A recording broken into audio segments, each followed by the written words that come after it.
Hi friends, boondi curry ఈ విధంగా చేయండి. ముందుగా నూనె వేసుకోండి, పోపులు వేసుకోండి, చిటికెడు జీలకర్ర చిటికెడు వేసుకోండి. అవి బాగా వేగిన తర్వాత ఉల్లిపాయ కూరింది ఉంటుంది కదా ఫ్రెండ్స్, ఆ ఉల్లిపాయ వేసి బాగా కలపండి. నేనైతే ఈ విధంగా కలుపుతున్నాను.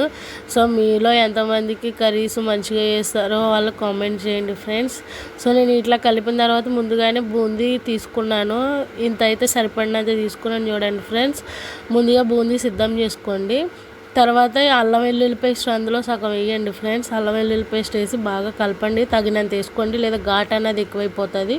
సో బాగా కలపండి. అది మగ్గిన తర్వాత మనం ముందుగా ఎందుకు వేస్తున్నామంటే దాంట్లో బాగా మగ్గిద్ది కాబట్టి ఆ అల్లం పేస్ట్ అన్నది మీరు ఎంత బాగా మగ్గిస్తే అంత టేస్ట్ అన్నది వస్తుంది. ఆయిల్ కూడా మీకు సరిపడినంత ఉంటుంది. ఎక్కువ వేసుకోండి, అట్లా అని తక్కువ వేసుకోవద్దు. ఎక్కువ వేసుకుంటే మీకు బాగా అన్నది మగ్గుతుంది కాబట్టి నేనైతే చిటికెడు పసుపు వేసుకున్నా.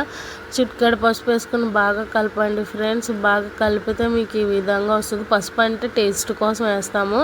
నేనైతే ధనియాల పొడి, దాంట్లో చిటికెడు కారం, చిటికెడు జీలకర్ర పొడి, ఇవన్నీ కలిపి ఉప్పు, మొత్తం మసాలా అన్నీ వేసి కలపండి ఫ్రెండ్స్. మంచిగా కలిపితే మీకు మసాలా గట్టి పడుతుంది. ఆ అల్లం పేస్ట్ వేసిన దాని మీద మీకు ఈ ఉల్లిపాయ ముద్దకి మంచిగా టేస్ట్ అన్నది మంచిగా కొడుతుంది. సో పెరుగు కూడా యాడ్ చేసుకోండి. అవి బాగా మగ్గిన తర్వాత పెరిగేసి ఒక 2 మినిట్స్ బాగా మగ్గించండి. మగ్గిస్తే ఈ విధంగా వస్తుంది.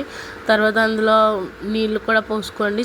కునే పోసుకోండి ఫ్రెండ్స్, ఎక్కువ వద్దు. కొన్ని పోసుకుంటే మీకు సరిపోద్ది. ఎందుకంటే మీరు బూందీ వేసినప్పుడు అది బాగా మగ్గాలి కాబట్టి మీరు నీళ్ళు అన్నవి వేసుకోవాలి. తర్వాత నేను బూందీ వేస్తున్నా చూడండి ఫ్రెండ్స్. ముందుగానే తీసుకున్నాను కదా, ఈ బూందీని అయితే వేస్తున్నాను.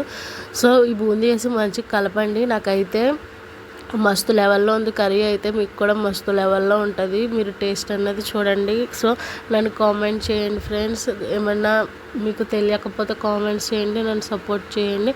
ఇంకా ఇట్లా సపోర్ట్ చేస్తూ ఉంటే నేను మీకు ఇంకా కర్రీస్ అన్నవి పెట్టి మిమ్మల్ని ఇంకా మంచిగా మీ ముందుకు తీసుకొస్తా. Thank you so much friends.